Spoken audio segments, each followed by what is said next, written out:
Ezequiel 37, capítulo 37, versículo de número 7.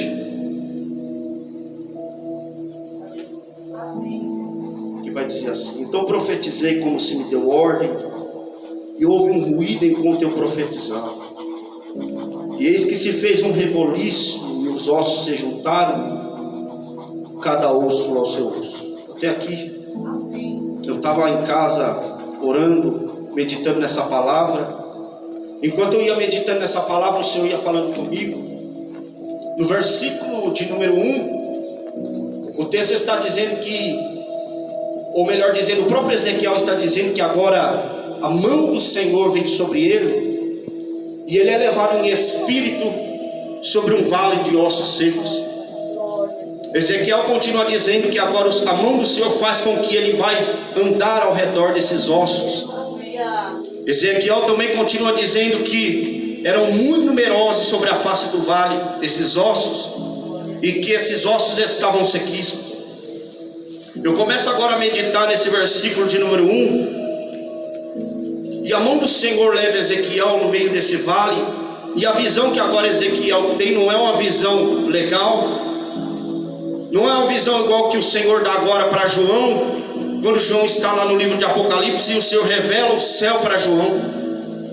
Ezequiel não está vendo agora uma visão de uma praia ou de uma cachoeira, mas a mão do Senhor leva Ezequiel em espírito no meio de um vale de ossos secos. A visão agora que Ezequiel está era uma visão caótica, porque quem quer ver osso, quem quer ver ossada, ainda mais osso seco. O Espírito Santo já começa a ministrar nessa noite em coração, e o Espírito Santo está dizendo: qual tem sido o cenário que você tem vivido? Qual é o cenário que você tem passado? Será que tem sido um cenário de dor? E eu quero aqui afirmar, porque o Espírito Santo me usa nessa noite. E quando eu estava na minha casa, dentro do banheiro tomando banho, o Espírito Santo ia ministrando no meu coração que entrou vidas nessa noite, que o cenário tem sido de dor. Que entrou vidas nessa noite que o cenário tem sido caótico, que o cenário não tem sido legal. Mas eu quero liberar uma palavra para o seu coração, porque o texto continua dizendo que agora a mão do Senhor vem sobre Ezequiel, e o Senhor leva Ezequiel no meio desse vale de ossos secos. Mas o Senhor também vai perguntar para Ezequiel: Ezequiel, porventura poderão reviver esses ossos? E Ezequiel vai dizer para o Senhor: tu o sabes. É como se Ezequiel estivesse dizendo para o Senhor: Senhor, seja feita a sua vontade, Senhor, está nas suas mãos. O Senhor está dizendo nessa noite que Ele pegou você e colocou você no meio dessa situação, no meio desse problema, porque nós temos o costume de dizer que é diabo, que é macumba, que é inveja. Mas o Senhor está dizendo nessa noite que tem alguém passando por situação a qual tem chorado. Ele está dizendo que eu peguei você, coloquei você no meio desse vale, e Ele está dizendo: você acredita que eu ainda posso fazer? Você acredita que eu ainda posso operar? Você acredita que eu ainda sou um Deus de milagre?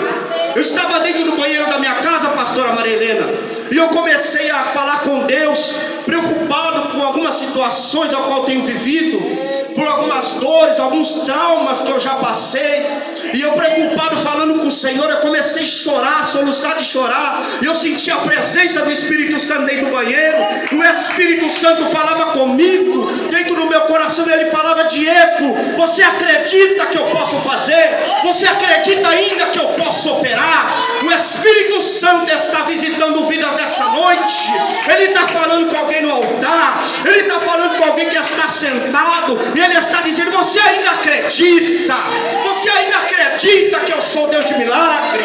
Você ainda acredita que eu posso fazer? Que eu sou, que eu posso, que eu faço, que eu realizo? O livro de Isaías vai dizer que antes que houvesse dia, ele já era Deus, e não há ninguém que possa fazer escapar das suas mãos. O Senhor está falando com vidas nessa noite, e Ele está dizendo que Ele ainda pode fazer. Ele te colocou no meio desse cenário, e Ele é o Deus que pode operar, e Ele é o Deus que pode fazer.